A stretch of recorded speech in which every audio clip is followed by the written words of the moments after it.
Okay, so today we're going to start a brand new unit dealing with exponential functions. So up to this point, we have dealt with linear functions, the ones that have graphed into a straight line. So today we're going to talk about exponential. So exponential functions have kind of that curve to them.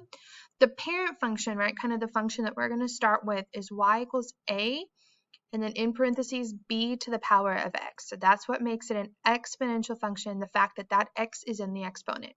Right? Now, when I'm looking at this equation, my a is going to be my y-intercept, and my b is going to decide whether it's a growth or decay. So if something is a growth, this b value is going to be it's going to be greater than 1, and so it's going to make kind of that up shape, right? If it's an exponential decay, that b is going to be between 0 and 1, and it's going to make kind of that downward slope. Okay, so what we're working on is being able to look at an exponential function graph and being able to tell some key parts from it. Now, the good news is we've talked about most of these when we talked about linear functions.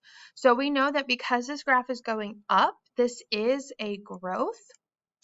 The y-intercept is going to be where it crosses the y-axis. So in this case, my y-axis is right there. So my y-intercept is 3, and we're going to write that as a point. So that's going to be 0, 3.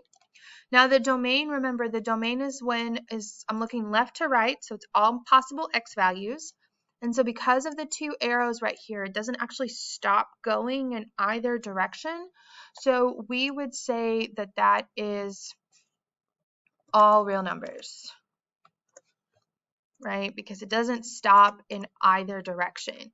Now, when it comes to the range, my range is my y values. So I'm looking bottom to top. And that is something that I need to know about exponential functions is we have something called an asymptote. So an asymptote is a line that the graph is going to get really, really, really close to, but it's never actually going to touch. And that asymptote is 0.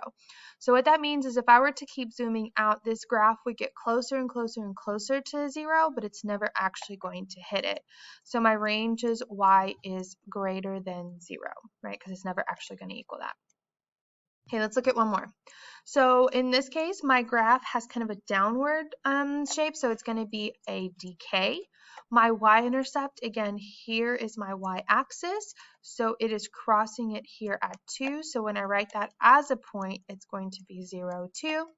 My domain, once again, I have those arrows, right? So it's going in either direction, so it's going to be all real numbers. That is the symbol for all real numbers, or you can type it out.